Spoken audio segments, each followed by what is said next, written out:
He'll drink for me and him.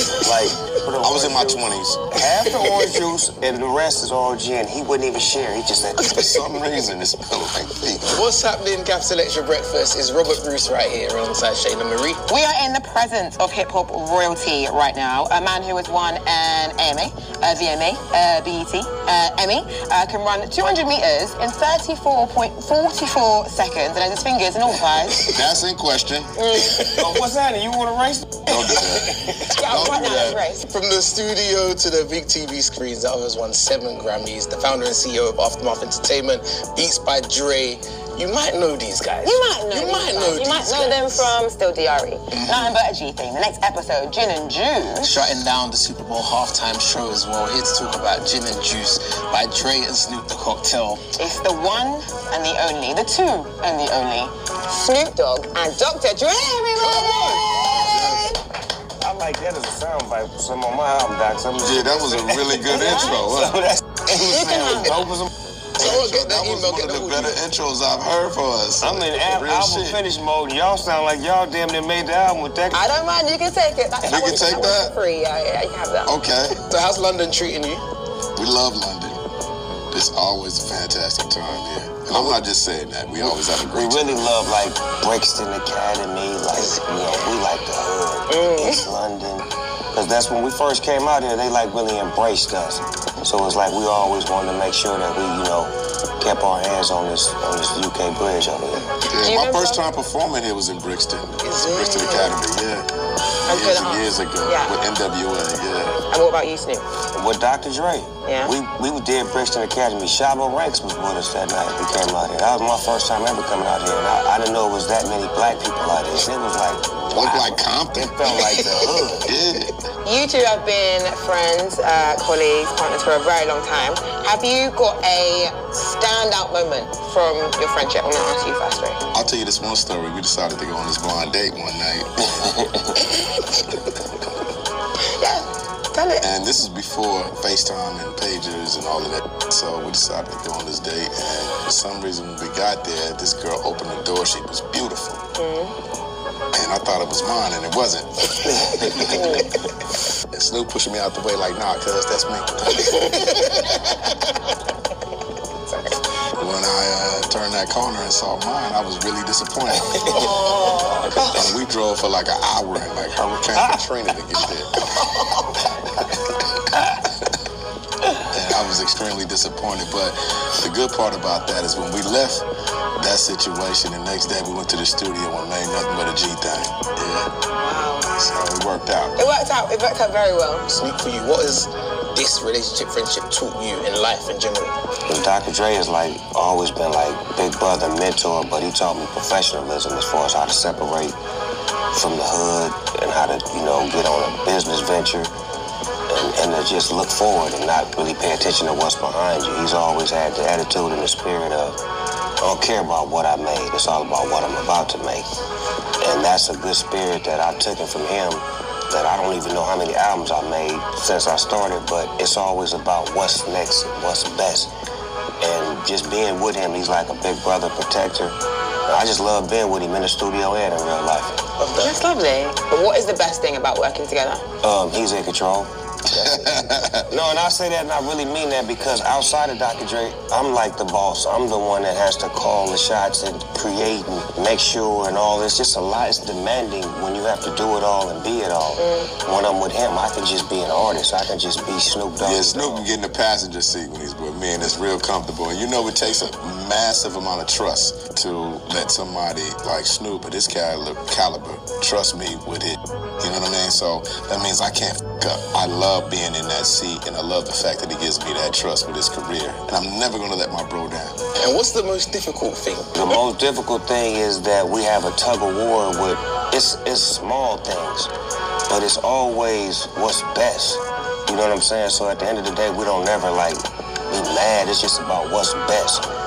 And I'm still learning, you know what I'm saying? So it's like, as you learn, you think you know it all, but then again, you really want advice and you want protection, and that's what he's always been for. We have the base like a Not like presidents, though, but we have the base. Now, we have created the base, but it's fun. It's all for the better good, So, Gin and Juice turns 30 years old this year, the song. So why was now the time to make the drink? Let's talk about the drink. Let's talk about You want to take that? I mean, I just feel like we've been sitting on that record for so long. We didn't even pay attention to that record no more. We had moved on past it. But it's like it's so many different business ventures that, you know, myself, Jimmy, and Dre are doing. We wanted to figure out something we could do together. And this just made the most sense because it was already set up through the record and through the catalog of the song having so many different versions and lives of it on. So we decided to take on a business venture and create a drink as opposed to us promoting the other drinks that we did in the song. Because if you listen to the song, the original song, we promoted 2 other drinks that made hundreds and hundreds of millions of dollars off of us just saying that. So it wasn't just about the money, it was about the culture and us grabbing something that we created and taking control of it. And it's fun. We are all in great positions in our life right now, so we decided to get together and just have fun. Superheroes, my snooper friends. What kind of drinkers are you guys? Are you guys shots? Are you guys... Dr. Dre is a big drinker. I am a light sipper. Big is strong. He'll drink for me and him. Like, I like gin. I got you. No, it's really real. I like gin, so that's what I drink. When we was working on the Chronic album, it's to have a 2-gallon, you know how you put milk and orange juice? He pour out half of the I was in my juice, 20s. Half the orange juice and the rest is all gin. He wouldn't even share. He just had to pour it like this. Oh my God. Worked. He can drink gin. Yeah, it works. But I'll say that this product is so good, I actually drink it, I enjoy it. And Dre is probably the best customer that we have. Probably right, The business is never going to fail. Right, we're good. Did you have like many tasting sessions? Did you all get together? We had a lot of tasting sessions. Talk to us about the tasting sessions. A lot of tasting sessions. You know, Jimmy might get mad at me about this. Yeah, we had this tasting session, and Jimmy Ivan, he doesn't drink, right? So they had a tasting session there, and there's these little cups, and they put a little bit of fluid in it, and Jimmy tasted this one, and he was like, "Oh no, it's too strong." And one of the scientists was like, "Jimmy, we haven't put any alcohol in it." Oh my God. Ow! Flying to go test it, sample it, putting on white doctor jackets. Yeah, I had to fly to Chicago and put the white coats on. He did. Yeah, You did that. The science lab, it's crazy how you have this entire section with just powders that can create, and it smelled like feet in this place, but for some reason it smelled like feet. But they mixed this concoction with that one, and all of a sudden it smelled like oranges.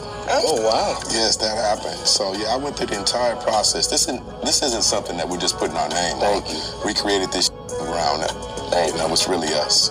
We know the music, we love the music, everything outside of the music as well. Snoop, we got on the radio as well, actually. You commentating on the Olympics. Yeah. And you took part in Team USA trials. What do you think if Dre did a sport? What would his be? Oh, he did a sport, it would be powerlifting. Dre, you be in the gym? He's a beast in the gym. Under that sweatshirt is a machine. Yeah, well, maybe next He's gonna week. be modest about it. He got a machine up under there. I wish I could take his body with me when I go places. I'll be back. That's too funny. As we said, we mentioned 30 years, we mentioned friendship, we mentioned music a little bit as well. What did you have when you first started out together that you've kept and maintained like now when it comes to your work ethic, when it comes to creating music? Respect. Massive amount of respect and love. We lead with that. And trust. Trust is everything. That's just the core of it. It's just that, a massive amount of respect, love, and trust. We lead with that, and we finish with that. That's all it is. No matter what the work is, inside or outside of the studio, that's what it is. That's first. Before we let you guys go and get on out of here, can we ask you a favor, please? We couldn't get you on Capital Extra without asking for our names, Robert Bruce and Shayna Marie, with a little West Coast flavor. Shout out to Lil Rob Bruce, and my little